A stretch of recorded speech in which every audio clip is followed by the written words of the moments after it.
Hi everyone, in front of me I've got INFINIX Note 40 Pro, and let me share with you how to show battery percentage on the status bar in this device. So let's start with opening the settings, and here we have to scroll down in order to find notifications and status bar. Then let's tap on status bar. And as you can see, the second option is connected with the battery percentage.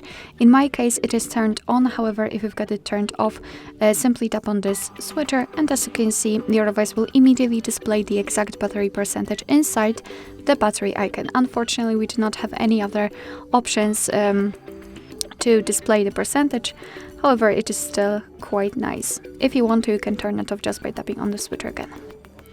Alright, so that will be all. Thank you so much for watching. I hope that this video was helpful, and if it was, please hit the subscribe button and leave the thumbs up.